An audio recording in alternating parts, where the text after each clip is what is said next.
একটা গ্রাম যেখানে রাত নামলেই মানুষ দরজা বন্ধ করে কাঁপতে থাকে, কারণ সবাই ভাবছে কিছু তো একটা আসছে। এটা কোনো গল্প ছিল না বা গল্প না, এটা বাংলাদেশের একটা সত্য ঘটনা। 1990-এর দশকে বাংলাদেশের একটি প্রত্যন্ত গ্রামে হঠাৎ ছড়িয়ে পড়ে অদ্ভুত আতঙ্ক।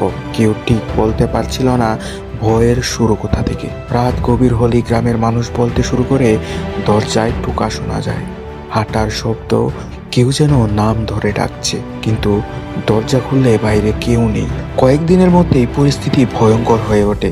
অনেকে হঠাৎ অসুস্থ হয়ে পড়ে, কেউ অজ্ঞান হয়ে যায়, কেউ সারা রাত ঘুমাতে পারে না। ভয় যেন রোগের মতো ছড়িয়ে পড়ে গ্রামে। পরে প্রশাসন ও বিশেষজ্ঞরা তদন্ত করে জানায় এটা কোনো ভূত, জিন বা অশরীরী নয়, এটা ছিল গণহিস্টেরিয়া। গণহিস্টেরিয়া বলতে বোঝায় একজনের ভয় আরেকজনের মধ্যে ঢুকে পড়া, আর এভাবেই আতঙ্ক বাস্তব হয়ে ওঠে। এই ঘটনা আমাদের শেখায় সবচেয়ে ভয়ঙ্কর জিনিসটা বাইরে নয়, মানুষের নিজের ভিতরেই লুকিয়ে থাকে।